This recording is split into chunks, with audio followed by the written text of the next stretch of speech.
Class, तो आज हम अपना नेक्स्ट टॉपिक डिस्कस करते हैं, that is muscles tissue.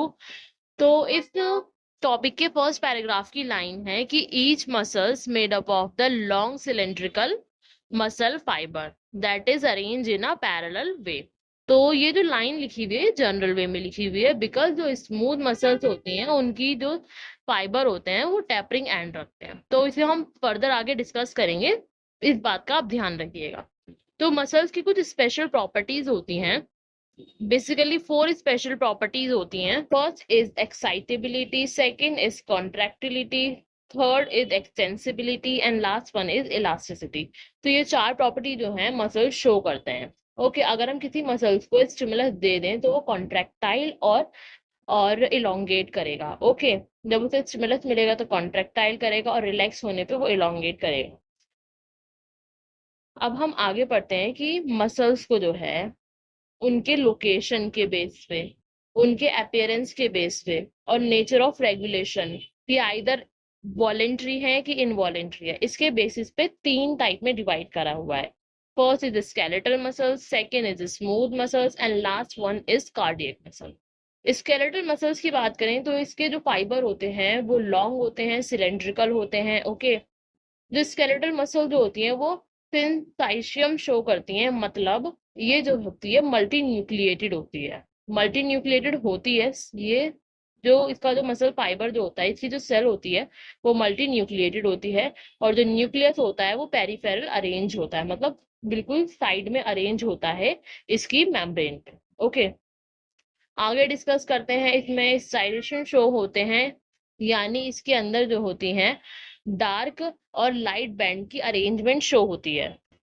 Dark और लाइट बैंड की अरेंजमेंट जो होती है वो पैरेलली शो होती हैं और इसके अंदर जो होती है स्टाइलेशन शो होती है। ओके, नेक्स्ट वन जो है ये स्केलेटल मसल्स, यानी ये किस लोकेशन पे मिलेगी, स्केलेटल के ऊपर मिलेगी, इसलिए इसका नाम स्केलेटल मसल्स है। और इसके अलावा ये वॉलेंट्री मसल्स हैं, मतलब इसे हम अपने अकॉर्डिंग मूव करा सकते हैं, जैसे कि बाइसेप और ट्राइसेप, इस टाइप की। ओके, तो ये जो होती है वॉलेंट्री मसल्स होती है। इसके बाद next one is smooth muscles. इस स्मूथ मसल्स जो होती हैं उसकी टेपरिंग एंड होती हैं और उसमें कोई साइरेशन शो नहीं होती है, ये एक इनवॉलेंट्री मसल्स होती है। इनमें सेल जंक्शन भी प्रेजेंट होते हैं, एनसीईआरटी की लाइन है। और अगर मैं बताऊं कौन से सेल जंक्शन प्रेजेंट होते हैं तो वो होते हैं गैप जंक्शन।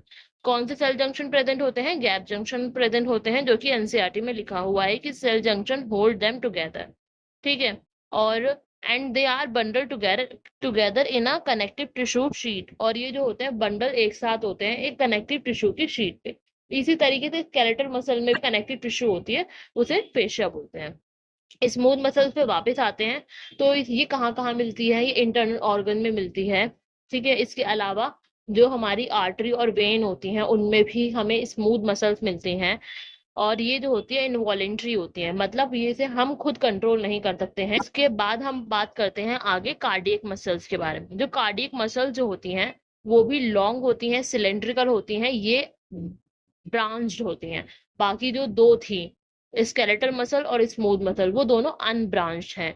और ये जो है कार्डियक मसल ये ब्रांच होती हैं और इसमें जो सेल होता है वो न्यूरी न्यूक्लिएटेड होता है। ओके, इसमें इंटरकैलेटेड डिस्क प्रेजेंट होता है। इंटरकैलेटेड डिस्क जो होता है वो बेसिकली गैप जंक्शन और एडेरेंस जंक्शन से मिलकर बनता है।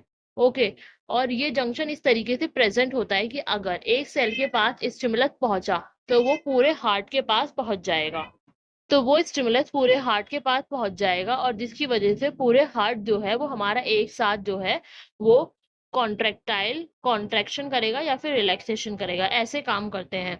ओके, जो लाइन है communication junctions that is intercalated disc at some fusion point allow cell to contract as a unit, unit wise जो है उसे कॉन्ट्रैक्ट करने में हेल्प करता है। और ये जो है जो कार्डियक मसल्स जो होती हैं ये भी हमारी स्टायरेशन शो करती हैं, यानी हमें जो है बैंड नजर आएंगे इसके अंदर, लेकिन ये थोड़े लाइट होते हैं, ये फेंटेड बैंड होते हैं। ओके, लाइट हमें शो होंगे, लेकिन जो स्केलेटल मसल्स में थे वो हमें डार्क होंगे, अच्छे से नजर आएंगे, डार्क होते हैं उसके अंदर इस बैंड। इसके अलावा ये जो मसल है ये भी इनवॉलेंट्री काम करती है, यानी अपनी मर्जी से काम करती है। ओके। अब स्केलेटल मसल, कार्डियक मसल और स्मूथ मसल, इन सब में ब्लड सप्लाई जो है वो सबसे कम होती है स्मूथ मसल में, बहुत लो काम करती है। उससे ज्यादा होती है स्केलेटल मसल में, और फिर सबसे ज्यादा होती है कार्डियक मसल में। ये आप याद रखिएगा। ओके।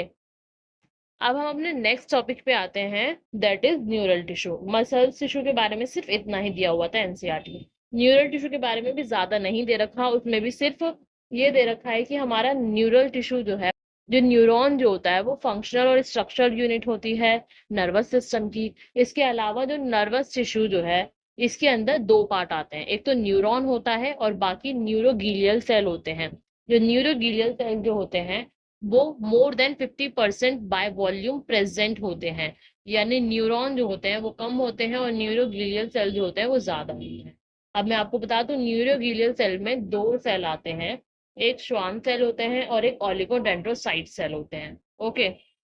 और जो हम कहते हैं कि हमारा जो नर्वस सिस्टम होता है वो एक्साइटेबल होता है, तो न्यूरॉन और न्यूरोग्लियल सेल में से जो मेन काम जो होता है एक्साइटेबिलिटी का, वो न्यूरॉन का काम होता है। तो एक्साइटेबल सेल कौन सा होता है? वो न्यूरॉन होता है। जो न्यूरोग्लियल सेल होता है वो उसे सिर्फ हेल्प करने में, परफॉर्म सिर्फ हेल्प करता है और कुछ नहीं करता। ओके। जो इलेक्ट्रिकल डिस्टरबेंस जो होते हैं, जो आते हैं नर्व न्यूरॉन के पास, वो उसकी प्लाज्मा मेम्ब्रेन के थ्रू पास करते हैं। ओके। और जो डिस्टरबेंस जो होती है, स्टिमुलस होता है, वो जब वो नेक्स्ट नर्व के पास जाएगा, न्यूरॉन के पास जाएगा, तो आइदर वो एक्साइटेबल हो सकता है या फिर इनहिबिटरी होता है। अब बस मैं याद कर लीजिए कि जो न्यूरॉन है उसमें तीन पार्ट होते हैं, सेल बॉडी होती है, एक्सॉन होता है और डेंड्राइट्स प्रेजेंट होते हैं। और इसके भी आगे फर्दर पार्ट्स होते हैं, पूरे डायग्राम वगैरह जो हम अच्छे से समझेंगे वो हम आने वाले चैप्टर में समझेंगे, that is neural control and coordination. Next topic is organ and organ system. जैसे कि हमने पहले देखा था कि हमारी बॉडी में डिवीजन ऑफ लेबर शो होता है। हमारी बॉडी जो है वो ऑर्गेनाइज होती है tissue, organ and organ system के थ्रू। अब ये सारी चीजें हमें क्यों जरूरत पड़ी हैं? ताकि हमारी बॉडी के अंदर जो है बेटर वे में ऑर्गेनाइज हो सारे सेल और एफिशिएंटली काम कर सके इन अ कोऑर्डिनेटेड मैनर, बिकॉज हमारी बॉडी में मिलियंस ऑफ सेल प्रेजेंट होते हैं। अब इन ऑर्गन और ऑर्गन सिस्टम की कॉम्प्लेक्सिटी के बारे में भी हम स्टडी कर सकते हैं। कौन से ट्रेंड हम आराम से, कौन किस ट्रेंड से हम देख सकते हैं? Evolutionary trend. एनसीईआरटी में इसके लिए एक और वर्ड यूज करा गया है, दैट इज डिसर्नेबल ट्रेंड को हम देख सकते हैं, जिसका मतलब इवोल्यूशनरी ट्रेंड होता है। अगर हम मॉर्फोलॉजी टर्म की बात करें तो इसका मतलब होता है किसी के एक्सटर्नल अपीयरेंस के बारे में स्टडी करना।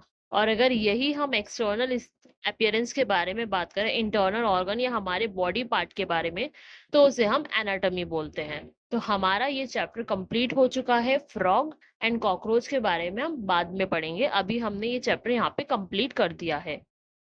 तो thank you and all the best.